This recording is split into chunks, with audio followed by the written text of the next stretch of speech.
Good morning, ladies and gentlemen. We'd like to welcome y'all to the June 20th Mississippi Advisory Commission on Marine Resources meeting. Uh, I'd like to start out by recognizing Michael Watson for being here with us today. Thank you for coming out today, sir. Would you like to get up and say anything? Come on, bring your can with you. Drink it on the job.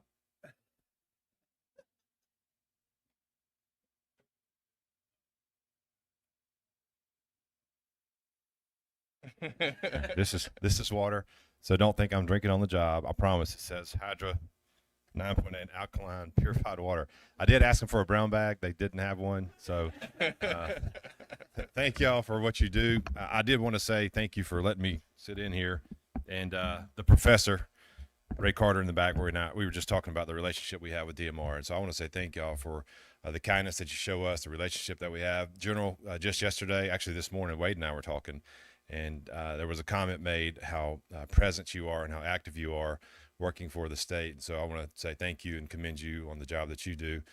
We just appreciate the relationship that we do have, and thank y'all for being here today. I love seeing an engaged public. That's what keeps us accountable. And as y'all are engaged, you get better government. So thank y'all for being here. And that's it for me. We wish you 4 more good years.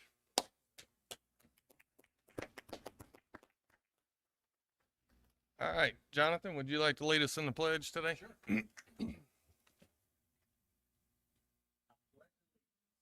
flag of the United States of America and to the republic for which it stands, one nation, under God, indivisible, with liberty and justice for all. Thank you, Commissioner.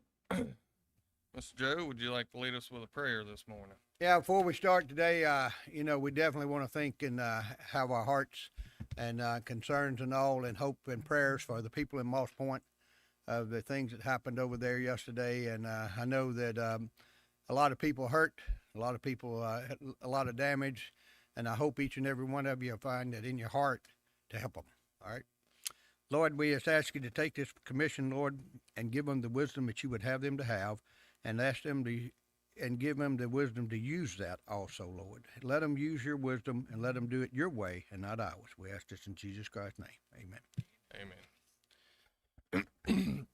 All right, do we have any discussion on the minutes from May 16th? Do I have a motion to approve the minutes from May 16th? I'll make a motion to approve the minutes for May 16th.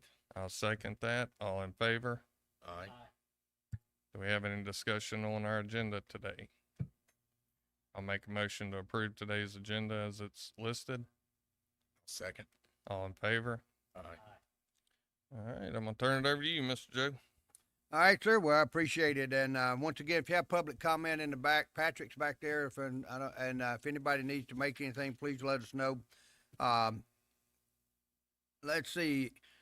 We talked about the Moss Point tornadoes, and obviously a lot of damage yesterday. We just never know, and we got more coming today. More issues with today, so let's be prepared for it. It's not just hurricanes that does damage to us. We can have damage from other ways, and realize that I know that high school and a lot of areas over there were very damaged, and maybe we'll be able to find some way to help them and get back on their feet.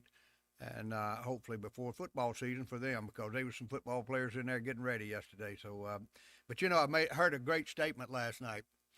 One of the little football players said, "Well, I don't need to worry about football right now. I need to worry about helping my community to get back." That tells you something. That tells you something. Got some good people out there. All right, Mr. Doug Bories. If you don't know him. He passed away, and why did I mention Doug Bories? Because he probably holds more state records than anybody else in Fishers. And he has quite a few state records and all, and he just passed away, and I'd just like for y'all to remember him. And his records will hold until somebody breaks them, so he will always have a name out there. And also, Mr. Manley Barton, one of our legislators' son, Kennan passed away this last week, and remember him and remember the Barton family. He was also a teacher at Ocean Springs High School, and a great young man from what I could see, and just outstanding person. And so remember those. And when you have time for to stop for the day or whatever you're doing, and you think about just talking to the Lord, just remember them. Okay. All right, and we got a lot of other things. We had other people in North Mississippi had tornadoes too this week, and also please don't forget them. There was one person I know that was killed in it, and numerous injured, and they're all over the whole southeast. So just remember all of them, please. So with that, we'll get into red snapper season. Well, we're in there. We're in 2 or 3 weeks into it, and snapper season's looking pretty good. We're at around the 40,000, a little over 40,000. Trevor, where you at? Around 40,000? Somewhere around 40,000 caught right now in pounds. We only have 62,000 for this year. Maybe going to go to 82. There's a push for that, so we'll see. But it's okay. We're going to make it. Our season will end and we'll carry it all the way to the 4th of July and the week, that week of the 4th of July for sure, hopefully. And if they do this modification on the snapper season and all, it will probably be a situation where we'll get the allotment of a different one, them increasing allotment later during the year, and so we'll have a fall season. Trevor, am I right on that? Come on up here. You know more about it than I ever thought about.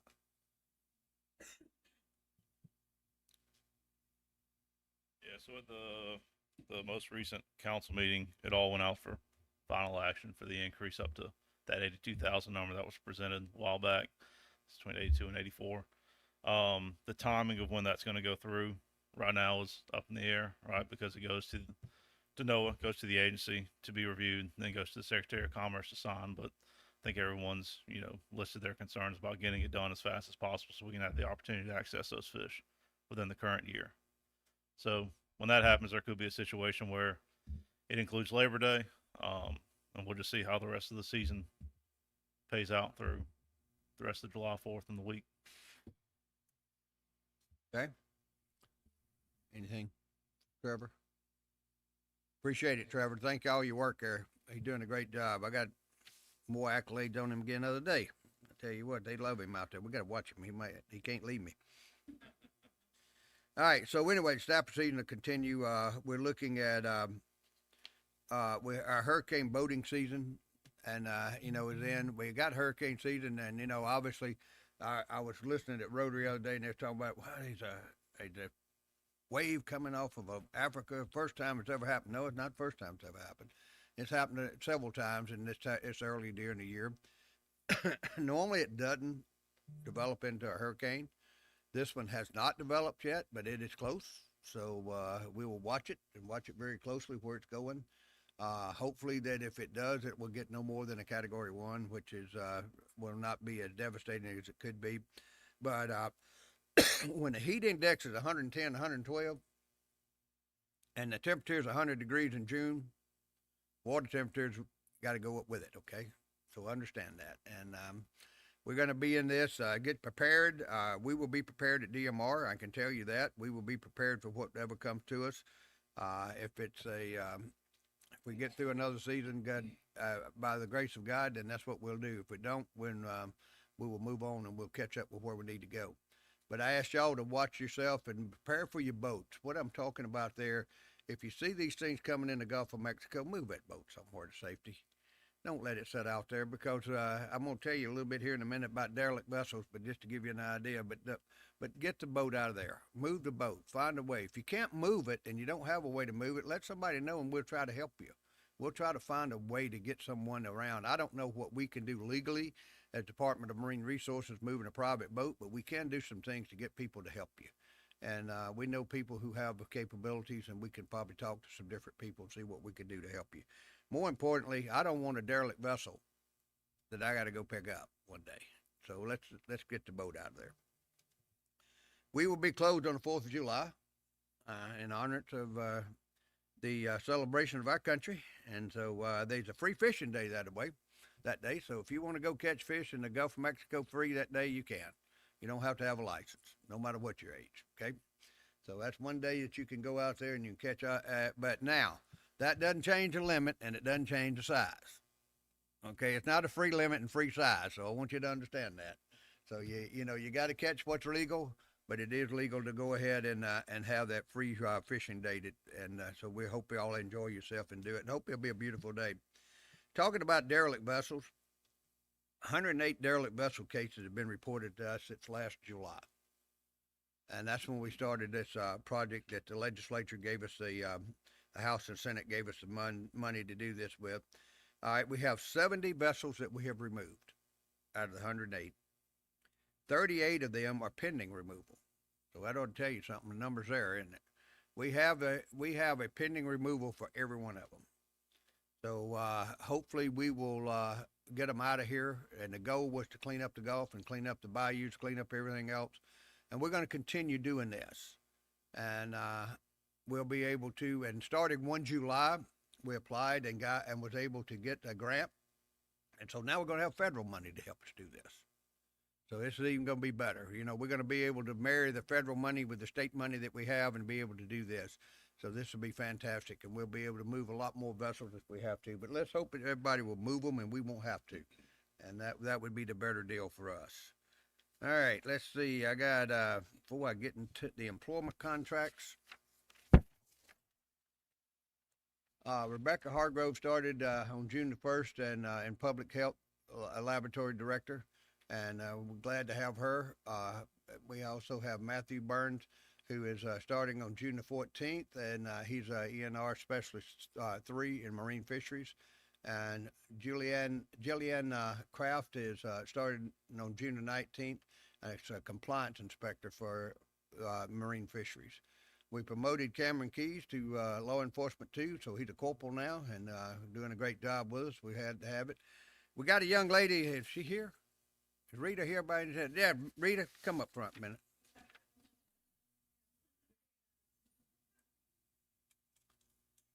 Rita started her career with Shellfish Bureau and was a regular fixture of the Oyster Check Station.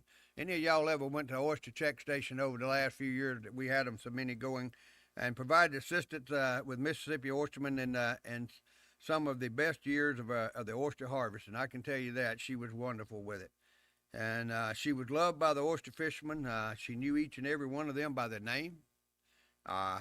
She strengthened relations with DMR with everyone there. She did the fishing community in general. She strengthened everything that we had because of DMR and because of her attitude and the way that she did her job. She later moved in to help the fisheries harvesters report catch and through MREP trip ticket rather, and she has a lot of knowledge about a lot of things at DMR, and she's worked hard, and she's been a part of this team. She has fought for most everybody on this team. If anybody has ever had anything go wrong in their life, Rita's been there. And she fought a lot of battles herself, but she also fought more for other people. After 31 years, we're going to have to let her go and do her stuff at home that she wants to do because she said, "I'm retiring, Joe." We dang sure are going to hate it. We love her. And Rita, we thank you for everything.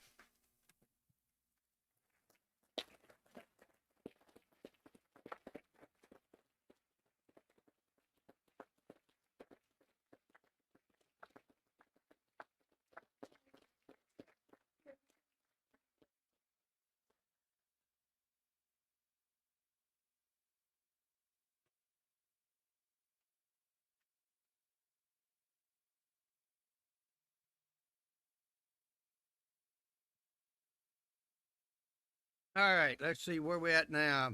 We did the agency updates. We know procurements. Did we get the other procurement? Yeah, we did. Spat Tech. All right, if you know, we were doing we did a test, and Restore gave us the money to be able to do a test and look at it. And the question was, should we build a setting facility on the harbor, or should we do it some other way? Well, they gave us the numbers, what it would cost to do a setting facility and how much it would cost to do it and how much to operate it. And then we said, well, we want to look at another operation. Can we do this public-private? Is there a way to do something public-private here that we could do and still be able to do what we're trying to do? And that's put spat on shell and put them in the water, for oysters. So we did a contract and we worked it out with Spat Tech LLC, and they're in the process, and they're going to put in oysters in the water. I think it's about 75 million. Is that right? That they're going to put in the water. And so we're going to be able to test that, and we're going to see what will it cost us to do that, rather than building a facility and having to maintain it and to keep it going. Which one is a better deal? That's what we're looking for. So hopefully that'll come through. Any questions on that, commissioners? Hopefully they'll start working on it. It has been passed by personnel board and all, so everything is done and we're ready to go forward with it. So any questions? If not, we'll move on. Action updates, Sandy? Okay, from the May meeting, we had several resolutions to name or rename different tracts of land. The first two were pursuant to legislation that was passed. It was the Danzler tract in Pascagoula was renamed to Secretary of State Eric Clark Coastal Preserve. That will be effective July 1. The Big Island in the Back Bay of Biloxi was renamed Galat Island, and the breakwater improvement south of the Big Island was renamed Godfather Point. That will also be effective July 1. The third one was at the request of citizens of Bay St. Louis. They brought it forward. They wanted the oyster reef that was constructed by the Nature Conservancy in the Bay of St. Louis named the Tony Trapani Reef. And if I can, we're working on some signage for all those, and so hopefully we'll get that done shortly and be able to do some type of a dedication for that. And I know for the Galat Island and the Godfather Point, that will probably be on the point where we'll put it basically, and we'll put something there and do some type. And we're also looking with Eric Clark, and I've been asked by the senator that asked to do this to hold off till August or so to do it because he was out of town. So we'll do something after that point. But and we did the Trapani reef and all this last time. So just not that we're not just walking over this. We will definitely make sure all these things are noted.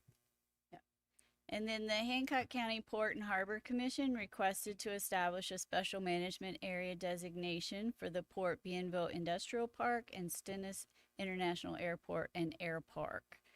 Then Title 22 Part 1, the rules and regulations for oysters, because I can't say molluscan shellfish, right? This is the oyster regs. That was rewritten to conform to the requirements of Senate Bill 2544 and forwarded to the Secretary of State's office for notice of intent. And that, I think that's coming forward for final adoption. Yeah, I think that's in fisheries coming up. Okay, and that's it. Any questions, Commissioner? If not, I would like to also just take this moment and, Secretary, we do appreciate you stopping by. We thank you so much for everything you do for us. And, Secretary Watson is the one that hands us that check every year around $10, $12 million, whatever the number is for the, that helps us a lot on what we do out here and how we operate this agency. But, being a statewide elected official from South Mississippi is even huge for us, bigger thing. And, we just appreciate you and your team. They're in the building here now. So, we have them. They're not in another building somewhere else. They're right here with us, and we can come see them, and they can come see us at any time. And it's just a blessing to have you, sir. And thank y'all very much, and wish you well, sir. That's it, sir. Right. Busy month. Commissioners, y'all got anything to report? Yeah, I got just a quick thank you. So the Shrimp Processors Association was successful last month in defending the anti-dumping orders against foreign governments who, keep the price pressure down on our commercial fishermen. So I just want to take this time to thank all of the Mississippi federal and state officials who wrote and testified on our behalf. Good news. I've just got a question. Have we heard anything else on the Bonnet Carey stuff? Have we made We any do. movement? And, matter of fact, is that on the list? Rick, is that I on the didn't list? see anything on there. Well, how about you just come up and address the commissioner on that right now? Yes, sir. So good news, we have been awarded the funds. We should shortly, you should see something shortly coming out where we'll be taking applications. We're still kind of working through that process, but we have been awarded the funds, so we're ready to start moving forward with the $21 million. Is there anything that we put out to let the fishermen or the affected people know what they need to be gathering and getting together? Yeah, so that's what I'm talking about. We'll issue at some point in the near future an application process, and we'll send them out to the. So if you recall, the requirements for receiving any funds would be a license in the 2019 year when it happened, and then some licenses previous to that, 5 years prior to that. I believe there's two different processes in my mind, but you had to have that 2019 license. So we'll send out information, put press releases out, but we'll definitely send out information directly to those license holders and start the application process. We don't have a date on that yet, but we'll be looking forward to that soon. Good deal. Forward movement. That's good. That's correct. Rick, while you're there, what was the poundage on shrimp? So May, this past May, we caught about 750,000 pounds of shrimp, 764,000 pounds of shrimp. The average prior to that, the previous 5 years, was 387,000 pounds. So, and we did open last year in May, so all that's considered. So they caught a pretty good bit of shrimp this past May, and it's still preliminary. The big difference is the price, like we're talking about. The price difference, I believe, in the last 5 years was that value over the last 5 years was about $750,000 with an average of 380,000 pounds landed. And this year, with 764,000 pounds landed, that value was $46,000. So you're looking at a difference of almost $1 in value of shrimp, and we've heard all about that. So that's an ongoing issue, and hopefully it'll straighten out with the market at some point. But price is a problem. The shrimp are there, which is great. The resource is starting to rebound from 2019. We believe you can see the numbers steady going up, so it's looking bright for the future of the industry, hopefully. Yeah, just to give you an idea, I was talking to Patrick the other day, the commissioner, and the one over Louisiana Fisheries, and he said that 15-20 count was selling for $1.50 a pound on the market there at the docks. Well, that tells you something about the price of shrimp. It's really low, but I hate it for the shrimpers, and that's one of the things I've advised the team. Let's get that money out as soon as to them, because they're the ones that are still working hard, and they need the money, and we need to get it to them. Not discounting the oystermen, that's not what I'm after, but we got to do what we can. We got to save the ones, and shrimpers are a great thing, and shrimp is still a great asset, and it's still a lot of it in Mississippi. And I tell you what, and it's the best protein for the amount of money in the United States or anywhere. You know, the amount of protein that you get for the amount of cost for shrimp is one of the best in the world, and it's not very fat, not hardly any fat in it at all. So. Yeah, you look at the difference in a pound of hamburger meat and a pound of shrimp, and it's always best to go with shrimp, local shrimp. Yeah, local shrimp. That's Mississippi Gulf shrimp. Mississippi caught. That's right. All right, thanks. Thank you. Appreciate that. All right. Commissioners don't have anything else. We'll move on to Marine Patrol. Chief?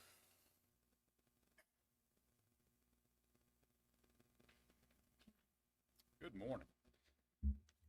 Glad to see everybody healthy and wise. And lack of better words, we're all trying to be wise nowadays. Unfortunately, speaking of what you said earlier, Commissioner Daniels, it was a busy month, and you know, Memorial Day weekend lands at the end of May, and it was a real big boat and water safety month. We had a few accidents, no fatalities, one injury. We really are, as when I say we, the officers, they really stepped up and did a phenomenal job with as many boats as we had on the water. I would roughly say that we were out at Ship Island on that Saturday. There were 400 boats out there, and the same with Horn Island. It was it was as lack of better words, a madhouse. But we were able to cope with it. No one died. One injury. Well, I take that back. One fatality up in the rivers in the Jordan River. One little girl passed away with a boat strike, unfortunately. But that's going to be the Department of Wildlife's issue. We have been helping them tremendously with that. All right, let's get to fisheries now. We have a few oyster violations. The ones that you see on the report itself was one individual. He was actually harvesting oysters on Ship Island Pier. Yeah, that was a shock to me also. But he received a violation for it. So and we went on with our day. Pertaining red snapper on the marine patrol side of it. As today, we have 1,146 completed trips, 10% compliance checks, and only 5 failure to register for tails and scales as to date. So compliance is high, and as long as everybody's playing properly, we're good with it ourselves. It's less work than we have to deal with. But everybody is doing well. I just would like to say that please stay vigilant on the water this summer. We've really started out with a lot of accidents. Luckily, we've been blessed with not too many fatalities, but it's getting on up there pretty quick, and we haven't even met July yet. So I will field any questions if you have any. Only 5 failure to registers on tails and scales with the amount of boats that have been out. That's pretty good. That's very people good. People are using it. We could just get to know it. Yeah, exactly. Y'all got anything? Y'all keep up the good work out there. Thank you, sir. It's hot. Yes, indeed. All right. Coastal Resources Management. Anna Gamblin.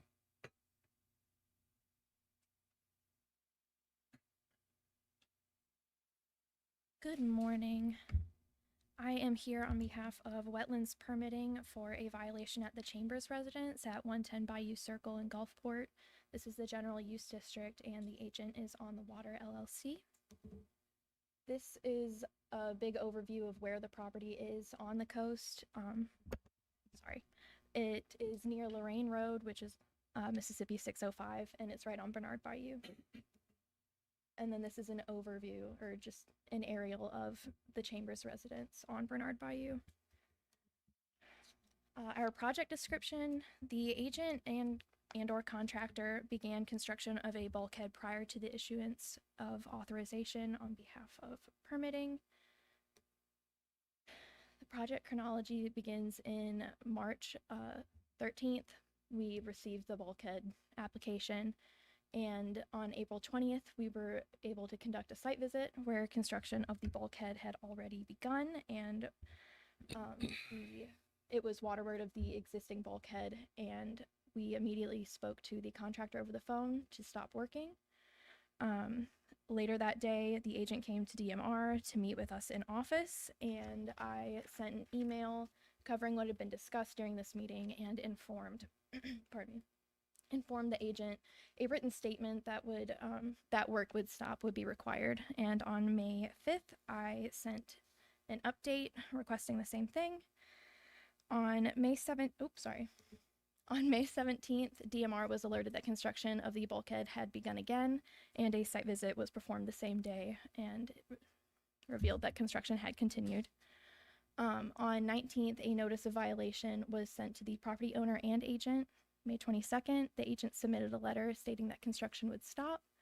On June 1st, DMR staff met on site with the applicant, agent, and Secretary of State's office to determine allowable location of the bulkhead since it is on public trust tidelands. And on the 8th, Secretary of State sent us an email stating that they had no objection to the placement of the bulkhead as it was constructed in front of an old creosote bulkhead, and it would be better for the environment that way. This is just the diagram that was sent in by the agent that I received, and it says Gulfport Lake, but it's also Bernard Bayou. This is the property as of the 20th. Excavation had begun and pilings were placed in the water in front of the previous bulkhead. And on May 17th, dead men had been placed in the water because excavation had occurred and ordinary high water had changed. Our recommendation: the staff of the Department of Marine Resources has conducted an evaluation of the matter and recommends a fine be issued to the agent on the water, LLC. The fines should be paid within 45 days in accordance to Mississippi Code 49-15-415, or the matter should be forwarded to the Attorney General's office for further enforcement action at the request of On the Water, LLC. A payment plan can be agreed upon to allow more time for payment.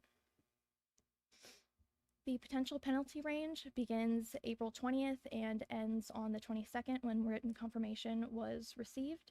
The total violation duration was 32 days. Maximum potential fine for residential at $500 a day is $16,000. We recommend no fine for the permittee, and we recommend the $16,000 fine recommended for the agent. Our decision factors include that the agent is very familiar with our permitting process. They've had other compliance issues, and we do not recommend a fine for the permittee as they have been very cooperative. They facilitated a meeting on site and was unaware that authorization had not been issued, and the permittee has had no other compliance issues. Any questions?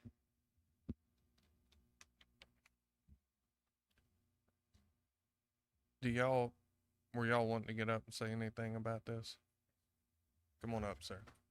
What is your name? Doug DeLuca. Come on up to the microphone there, that way they can get it. Thank you. And you're the contractor? I am. My name is Doug DeLuca, and we are the contractor on site there at Bayou Circle. We did receive notice of a violation, which that day we immediately stopped, and the following day we did come in, and I sat down with Miss Gamblin and Miss Willa Brantley, and we discussed what the options were for moving forward as well as the violation. At that point in time, I was told it was probably up to maybe a $500 fine, which that was just simply at the meeting between the three of us stated. We immediately ceased all on the water work. A few days after that, I did call and ask if I can finish removing the roof on the existing boathouse to be relocated or rebuilt, excuse me. We did some work on land side, inside of the bulkhead work, but no water. No work was done on the water, and our barge was removed. So there was no construction from that point on forward. We respect the DMR's office, and the simple reason that we were out there was no one's fault but mine. I take all that responsibility. On the 4th, I received a phone call asking me a couple questions about the permit proposed, and was told at that point in time that a permit would be issued as we had made our proposal. I did not check that a few weeks after that, and we did begin work on that bulkhead. So that is no one's responsibility but mine, and I accept that responsibility. We have since moved forward with the project. The reason it went outside of the existing bulkhead line was to protect the environment, as it was filled with creosote material, which we procured a letter from a local fill in Van Cleve, who Mr. Roger Applewhite said he would accept that material from that job site, so we would not have any continued leaching of that contaminated product or leaching out into the bayou. We have since received our permit and are moving forward with that job as we speak. I apologize to the commission for anything that I have done wrong, but I accept full responsibility. I did not follow through and check the portal to see if the permit was issued, and that was no one's fault but mine. And I respect that y'all take that into consideration when y'all decide what we do forward from here.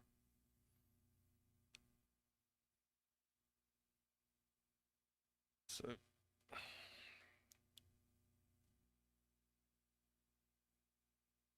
you say after the first stop work order was issued, the only thing that was done after that was removing this roof or whatever?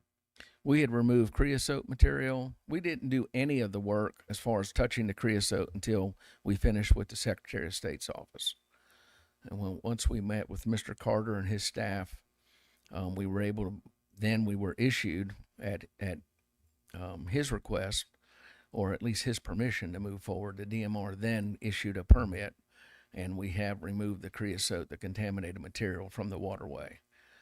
The work that was done after that stop order, which was after a phone call to the office, I had requested that we continue to remove the shingles off the roof of the boathouse, remove the plywood, and we did landward work from inside of the bulkhead construction that had ceased.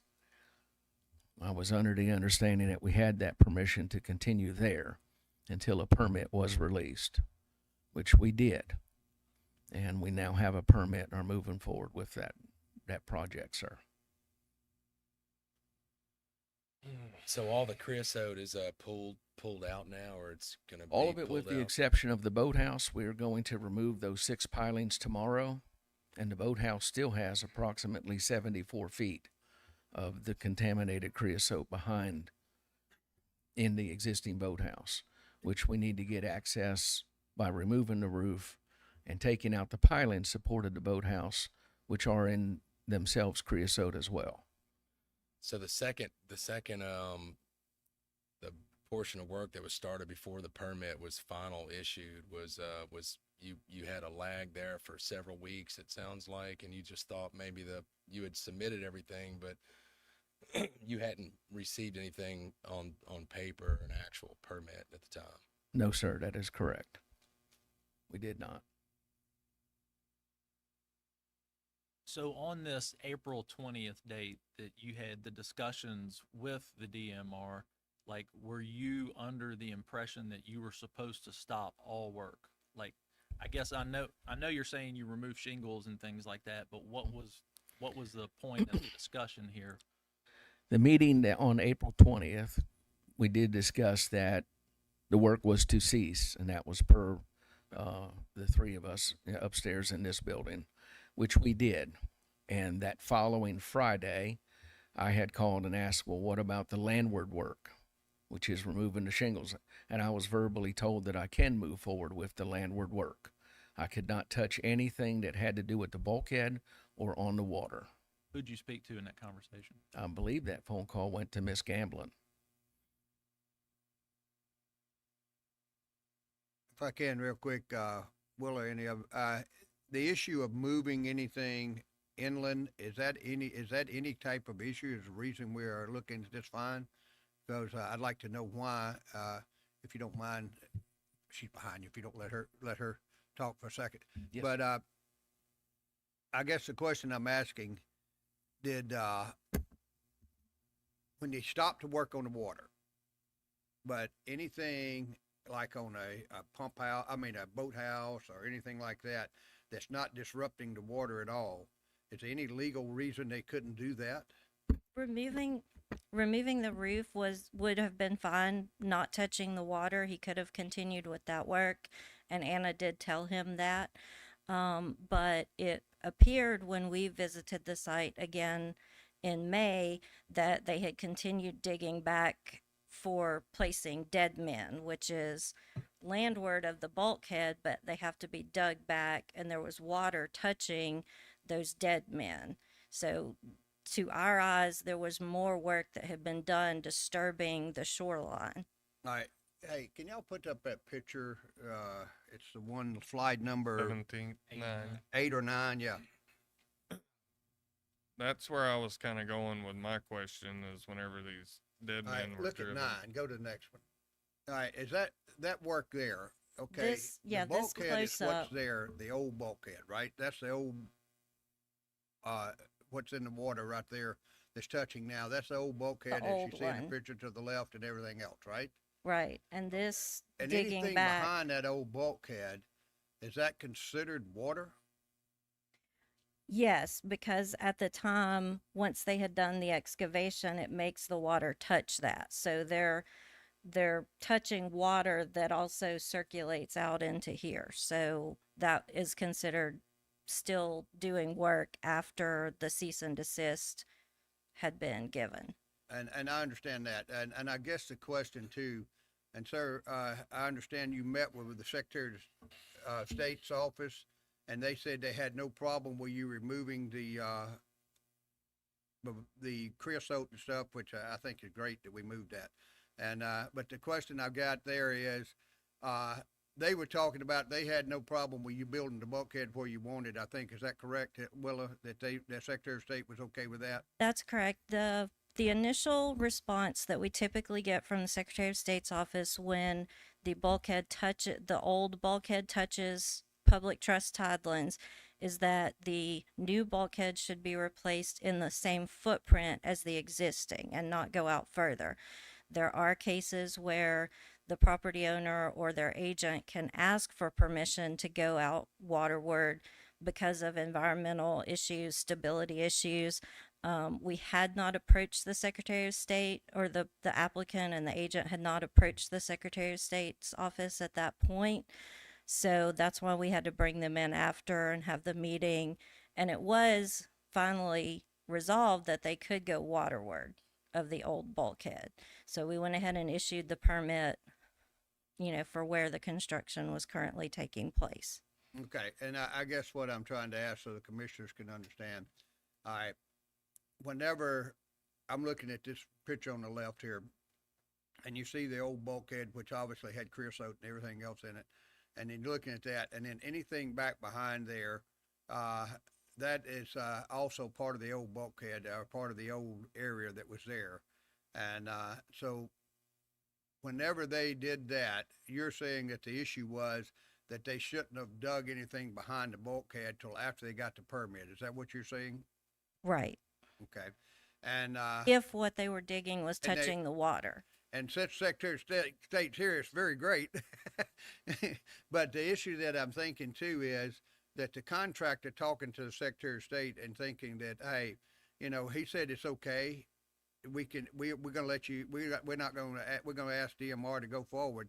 Do you think it could have been a little bit of situation to where Secretary of State trying to help out, us trying to help out, and just because the permit hadn't been issued that quick, do you think there was anything done that was totally violating what would have been done? I don't know of any communication between the agent and the Secretary of State's office prior to May 17th. We met on site. It says June 1st. Yes, is the first June time I see 1st. Secretary of State. Yes, Mr. Carter. Hang on, we got Mr. Carter here.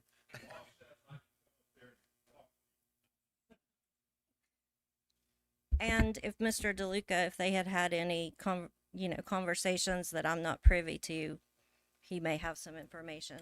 Well, we just want to be 100% fair on what we're doing here. Commissioners and Director, my name's Ray Carter. I'm with the Secretary of State's office. Our standard response, as Will indicated in these instances, is that you can build it in the footprint of the current bulkhead or the old bulkhead. We had no knowledge at the time of any creosote issue or any other issue for that matter. It became, we became aware of the permit violation through contact with Ms. Brantley's office. We arranged to have a joint site visit so that we fully understood what was going on. And when we arrived, we were told at that time that there was a creosote issue. Okay. And now we had actually sent a letter to Mr. DeLuca and the applicant saying that you needed to stop work. You could not encroach on the tidelands. We understood that they were building in front of the old bulkhead. At the site visit, we were made aware of the creosote issue. And the question was raised with Ms. Brantley, and she helped us out, that if you were building in 2 feet or more, or as far as necessary in front of the old bulkhead for protection of the environment and the creosote, why are you removing it in the next step? Ms. Brantley said that based on her research, and if I'm putting words in your mouth, please correct me, but it was still beneficial to the environment, even though you encapsulated it by building the bulkhead forward. Removing it was still an acceptable step. Is that a fair statement? Okay. Okay. So at that point in time, according to a policy that we have adopted in the Secretary of State's office, We agreed that if DMR found that it was necessary to protect the environment, we would have no objection to a bulkhead, the minimum distance necessary, but no more than 2 feet in front of the existing bulkhead location. Okay. And that is my recitation of the events as I remember them, and if you have any questions. Okay, and that's and that's what I've understood so far in this whole conversation. So, all right, well, that's great. I mean, once again, it's good that Secretary of State and DMR, if you see, we're working hand in hand on a lot of things here. But what they did was basically come back and look at it and took the time to go out and look at it. So I guess the question I got, Willa, and is I'm sitting here looking at it. Obviously, the contractor is admitting that they did something they shouldn't have done, okay? We understand that. We're going to address that here in just a minute, all right? But the other part of that is that what they came back with and what we have now is a viable option to work with. And this, I think y'all just issued the permit, is that correct? Yes, sir. We issued it last week. Okay, so the work that has been done, anything that has been done right now, is anything there that would be in violation of, if they had never touched anything, if they had never touched a thing, okay, and they came in and the permit that you issued on Friday, is that permit on Friday, have they done anything that would be in violation of that permit if they started it, this last weekend? Not to my knowledge, the last time I was at the site. So I guess what I'm asking is, I realize, and we'll address other things here, but I realize that the point I'm getting at is what the Secretary of State agreed with us, that we could go no more than 2 feet from the current bulkhead, right? Which is kind of a standard that we've worked with over time. And we come back and said that it would probably be beneficial to the environment and everything if we took all the old creosote out and did that. So that's our statement to them. And that's another thing that's working. All right. At that point, they have done some work, which obviously on a boathouse or something like that has nothing to do with this. But the work that where you can see where they've dug out a little bit or have done some other stuff, on the backside, that was done with probably without having permission to be done. Is that correct? Yes. Is that a better way of saying it? They did Yes. that without having permission. All right. But however, in the long run, it did not affect anything that was going to happen in the future. No, sir. It did not put the overall the project out of compliance. Friday, what they have done so far has done no harm to anything, and it would not be something that need to be repaired. Right. No restoration is needed. Does that make sense, Commissioner? All right.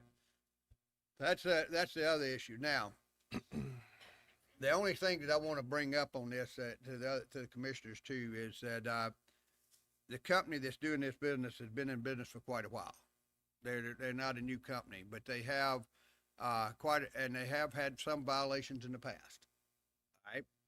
Out of the number of actual times that they've done work against the numbers of violations, it's probably it's a small number, not compared. It's not like 50% of the time or something like that.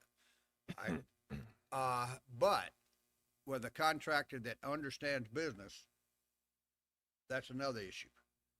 And if a contractor understands the business, and I know the owner's sitting here, and the owner is probably going to be like me. If I was sitting out there before I ever came to work with DMR, I won't know what the heck's right or wrong.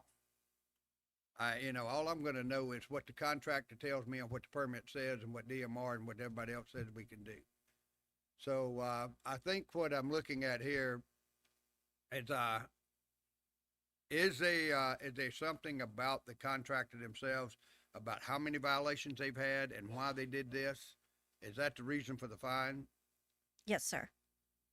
And reason being that I remember us talking some about this and before, and the reason for is there anything that we have that's where the contractor has had numerous violations in the last 5 years? This contractor in particular?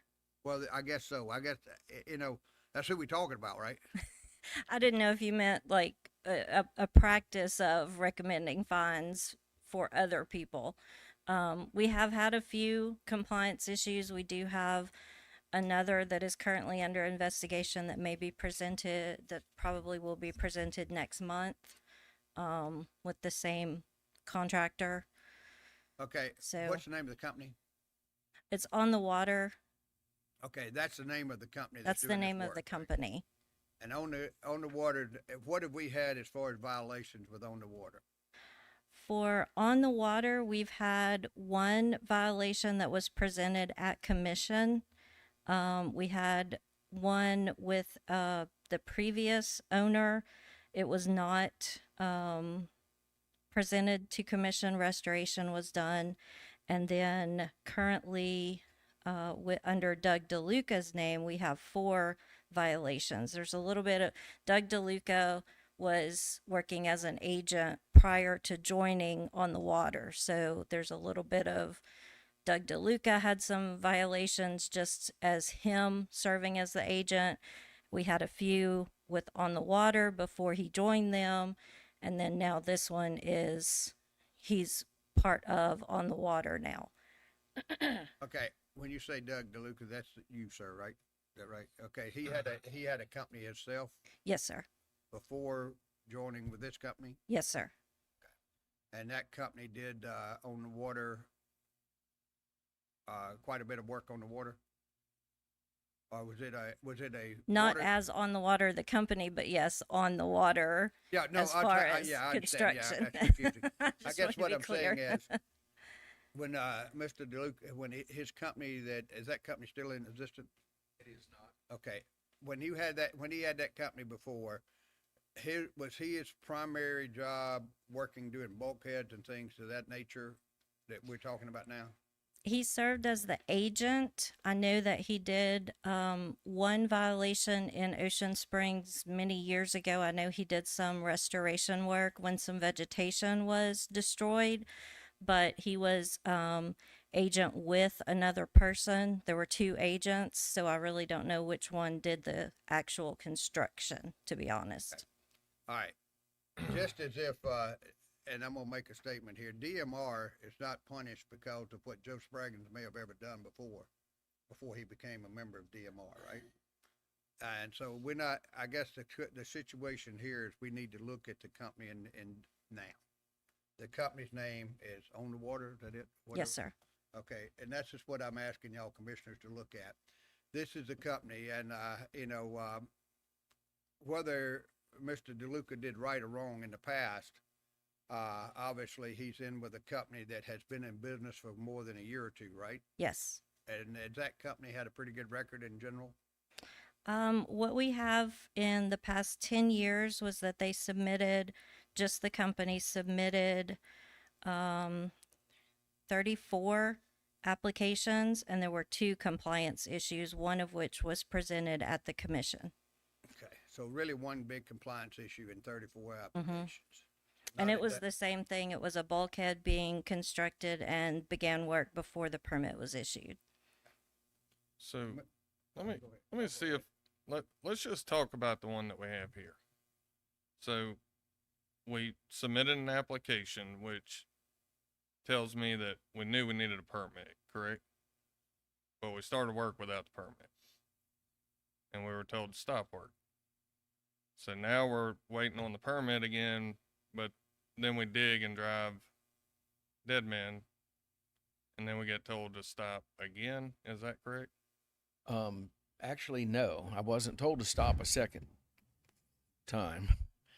There is no dredging and has been no dredging done on that site, not a shovelful. What you're seeing in those pictures is the erosion that had occurred behind the existing bulkhead. That was prior to us even arriving and removing the deck. There was a 5-foot deck with a 12-foot corner that hid those waterward advancements on the said property behind the existing bulkhead. We have not dredged, nor have we touched the soils, other than to put the pilings down, which was prior to we were notified to stop work. And that stop work did immediately start and stop, and I came in the very next day and met with them upstairs. I see it as an attempt that he, put in an application prior. You didn't touch the site before March 13th. No, sir. 17th. Okay. Well, once you put an application in on the 13th, and then how many days would you estimate that you actually worked on site and had production in those 32 days? It doesn't look like you 4? performed a lot of work. That's why We I'm did asking. not. We did not.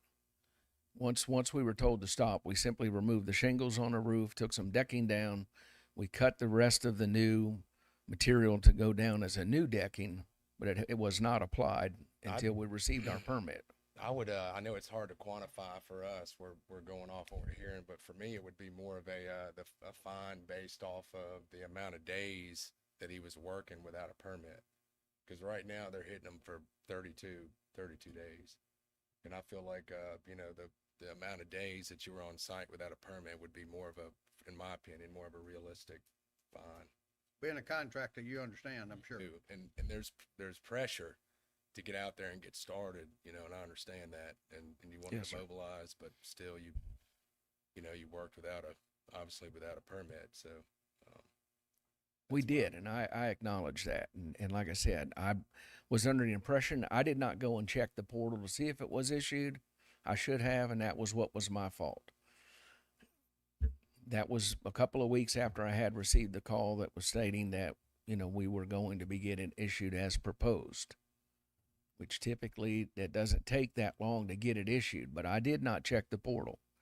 So I was in error, and we did start that prior to having a permit. And commissioners, and just to think of Joe going back thinking about this conversation I've had, I think I'm the one that put the $16,000 up there. Okay, it's not the staff. I think I'm the one who put that number out there, and I'll tell you why I put that number up there. I put it up there for 2 reasons. Number one was I had been told that the gentleman was doing several things that he shouldn't have done and had done this in the past. And since then, to the staff, I want to apologize because I put y'all on the line here, okay? But since then, after I thought about it, as a statement I made a while ago, I can't really punish the company that he's working for now, in my mind, for what he may have done in the past. And so I'm sorry to the staff. I want y'all to know that, okay? Because I put y'all on the line there. But after thinking about it and looking at it, I like your thoughts, Commissioner. And and then realizing too that what has been done, no matter what, right or wrong, has not impeded anything that's going to be done in the future. And what we've given them a permit to do as of last week, there's nothing going to happen with that from this point on. Everything that has been done, any damage, anything that they did prior to this is not going to cause any issues of what we've given a permit for starting as of Friday. The other thing that I've learned that I did not realize, and I'm going to tell you that anytime that we're doing something to help the environment, I don't think by law he has to take up the creosote, does he? No. But I think because of doing that and helping the environment, we ought to look at that too. Okay, I think we need to look at that because here's something that's going above and beyond that the homeowner and the contractor are doing to be able to make our environment better.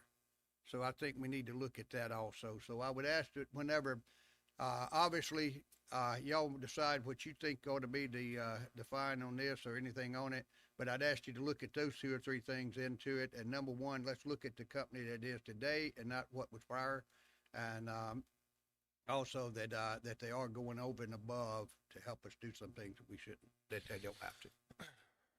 We've had a lot of discussion in the past about after the facts and this, that, and the other in the permitting process. And the reason that we have the permitting process is to ensure that our staff is able to guide people to make sure that there aren't problems. And I'm with Joe on applauding you for pulling the creosote out. The problem I have with this situation has nothing to do with anything in the past, but the fact that we submitted a permit on the 13th and we started work before we had that permit. That's my problem with it.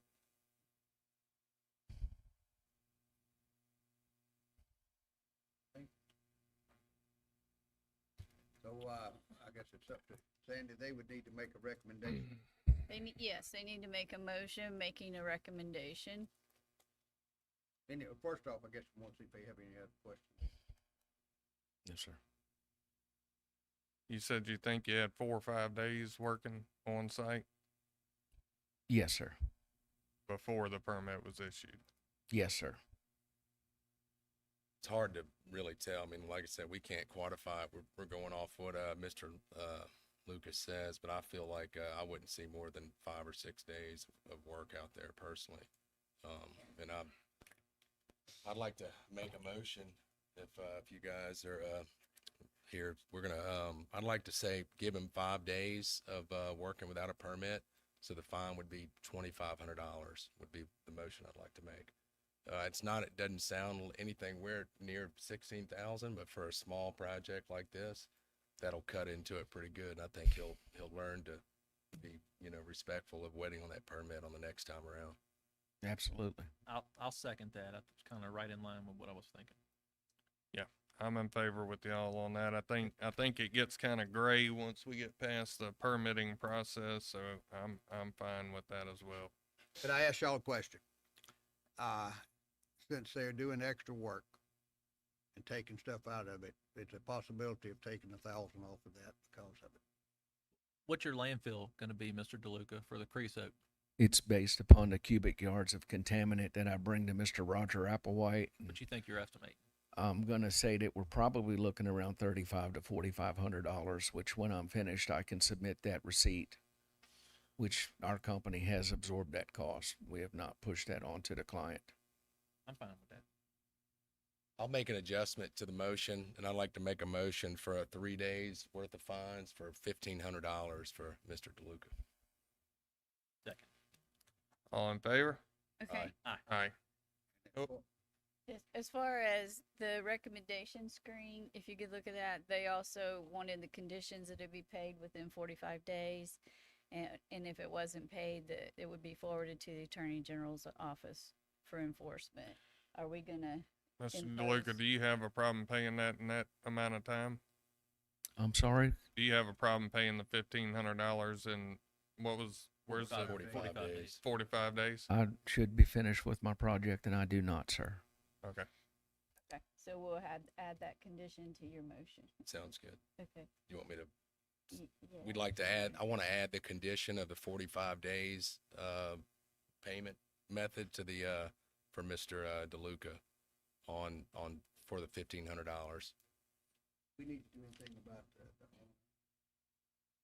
recommending nothing. We just accept that.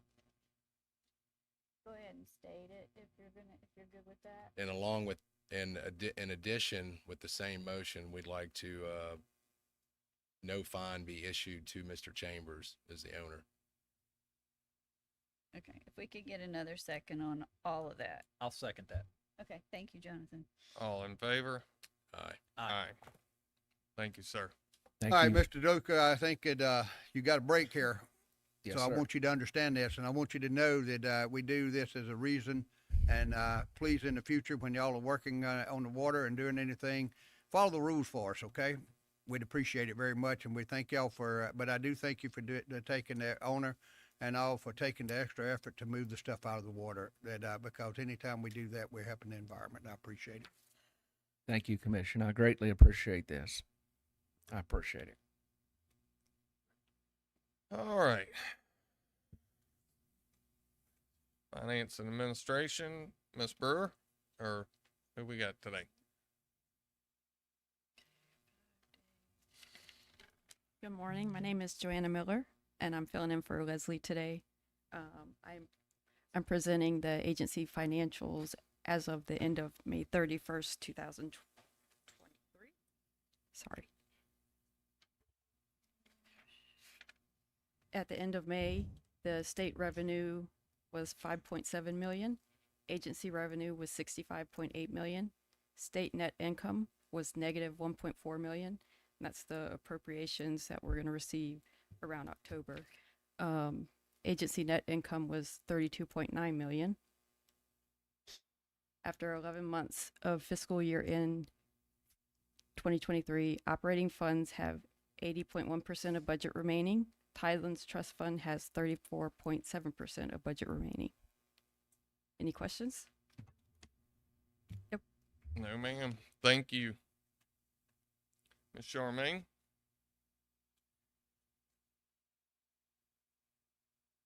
Good morning. The Mississippi Department of Marine Resources had 16 media mentions since the May MACMR meeting. News items included boat and water safety, the opening of shrimp season, and the newly crowned Mississippi Seafood King. Marine Patrol participated in Safety Day at Van Cleve Middle School on May 17th, as well as giving boat and water safety presentations at Woolmarket Public Library on June 5th, Long Beach Public Library on June 7th, and Camp Believe on June 13th. IT attended a Mississippi Coast Fly Fishers meeting on May 4th and a Hossfly meeting on May 9th. At both meetings, Karen Clark and Roy Carroll presented a demonstration of the Gulf Sea Life app that the DMR is working on in partnership with the University of Mississippi. On June 9th, IT hosted the bi-monthly meeting for the Mississippi Association for Spatial Technologies, also known as MAST. This group of GIS professionals in the state is comprised of state and local government, private business, nonprofits, and institutions of higher learning. Fisheries staff Jason Socher and Nick Moreno in the Shrimp and Crab Bureau participated in the Jackson County Board of Supervisors 2023 Sand Jam, held at Pascagoula's Beach Park on June 10th. The event was a day of family fun celebrating our coast wildlife and habitats. Among various topics, our staff also discussed with attendees how Mississippi shrimpers and crabbers prevent sea turtle and diamondback terrapin bycatch using specialized gear. Fisheries staff Alicia Caron, Ellen Coffin, Jason Socher participated in TOTE, or the Teachers on the Estuary Workshop. With a full workshop of 13 teachers, Shrimp and Crab Bureau Director Jason Socher gave a presentation on managing Mississippi's marine fisheries, including the scientific, historical, and community aspects involved. Ellen and Alicia, both of the Shellfish Bureau, focused on Mississippi's oyster resource management and engaged the teachers in an oyster dissection activity. Shellfish Bureau's Harrison Pittman received the third place trophy for the research vessel conservationist in the Billy Creel Wooden Boat Show, June 3rd and 4th, hosted by the Maritime and Seafood Industry Museum. Shellfish Bureau's Madison Parker gave a presentation and provided hands-on activities on June 6th at the Humane Society of South Mississippi's Kids Summer Program. Madison discussed marine conservation and some of the methods our agency implements. She also discussed ways that campers may also help the Mississippi Sound and shared an activity sheet on preventing pollution sources, like collecting marine litter and using reusable materials instead of plastics. The campers also touched on oysters and learned about their natural ability to filter and clean the water. Lastly, we will have our booth set up as we do each year at the Mississippi Deep Sea Fishing Rodeo at Jones Park in Gulfport, July 1st through the 4th, for anyone who wants to stop by and visit us. Busy summer. Thank you. All right, we're gonna move on to marine fisheries, and it looks like we're gonna have Jason Ryder up.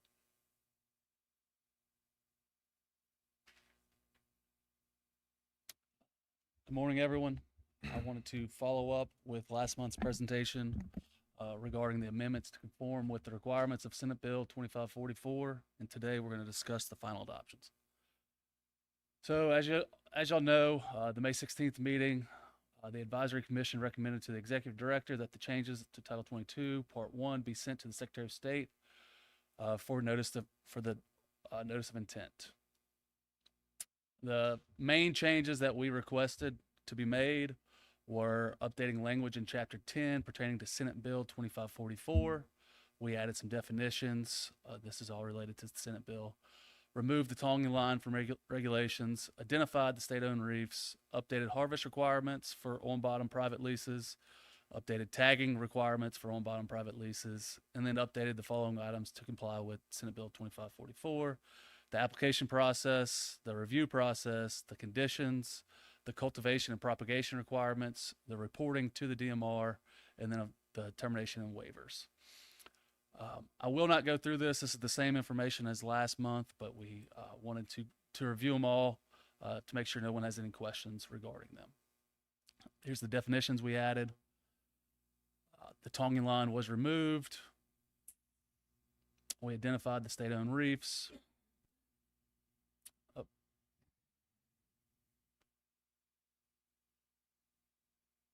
Give me 1 second here.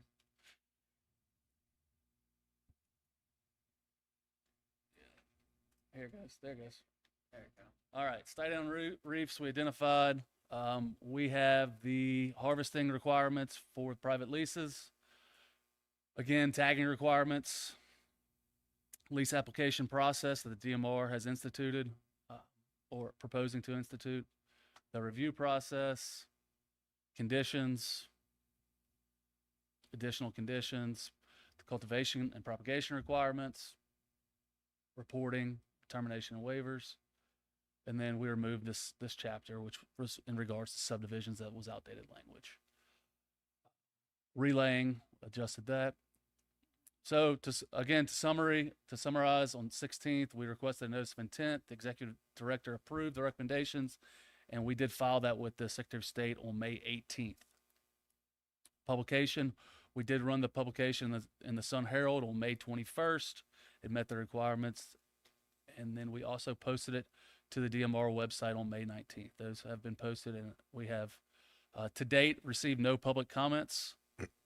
And at this time, our recommendation to the executive director is that the proposed changes to Title 22, Part 1 be sent to the Secretary of State's office for final adoption. I think we're just requesting a motion for that. Y'all have any questions? This one's going to start, was it around July 1, I think we said?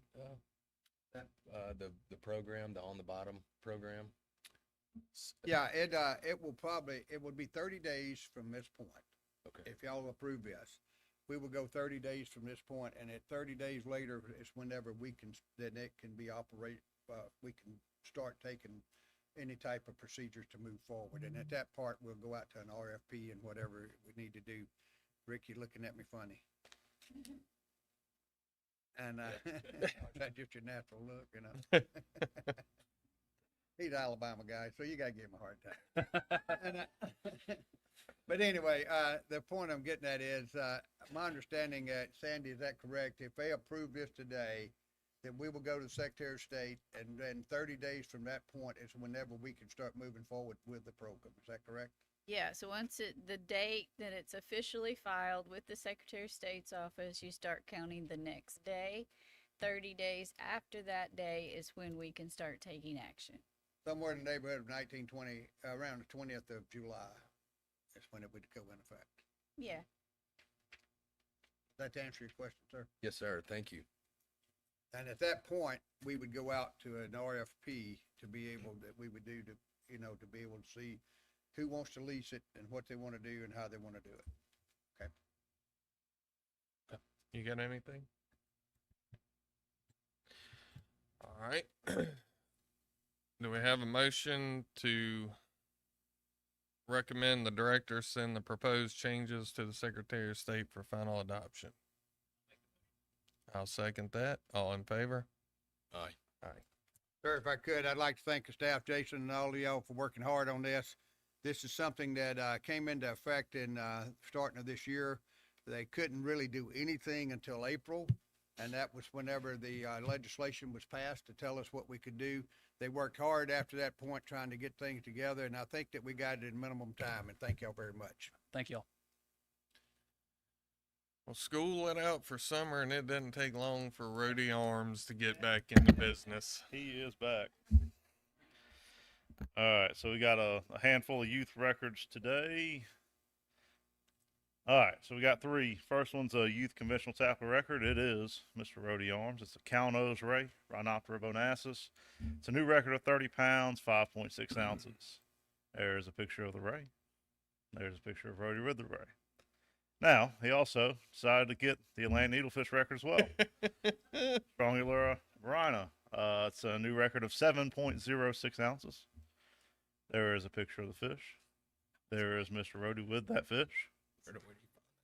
And then we had a new one, youth fishing record, conventional tackle. It was a gray triggerfish. The new record is 5 pounds, 15.2 ounces, caught on the last day of the season by Mr. Thomas Brown. There's a picture of the fish. There's a picture of Mr. Brown with that fish. So, all we need is a motion to recommend the adoption of the new state records. I love these. I'll make that motion, Trevor. But I also want to know, do we have a Hall of Fame? Like the I mean, if there's one person at the top of the Hall of Fame when it comes to adults, it's Mr. Doug Voorhees, like you mentioned before. He's got 75% of fly fishing records and more than a handful of the conventional tackle. And then when it comes to youth, Rhodey's leading the charge. how many's he got now? I don't know the exact number. I'd probably put it between 15 and 20 at this point. Seems like we see him every other week for a little while. Yeah. Yep. That's great. All right. We have a motion. I'll make a motion to approve the. We already new got the state motion. records. We just Oh, need a okay, I'll second. second. I'll second the motion. All in favor? Aye. Aye. Thank you. The Doug and Rhodey show. That's what we can call it. All right. Do we have any other business? Just one thing, the NER's getting pretty swacked over right now, so I issue they're working, and we do have the deputy administrator for NOAA coming in tomorrow there to meet with us. So hopefully that'll be a good deal, and we'll get to look at some things and talk about what's going on with the NER and what kind of great work they're doing. Okay. We don't have any public comments. None that I saw. None turned in. Patrick, no public comment. All right. If we don't have anything else, I'll make a motion to adjourn. I'll second. All in favor? Aye. Be careful going home or wherever you got to go, because the weather's coming in from the south again.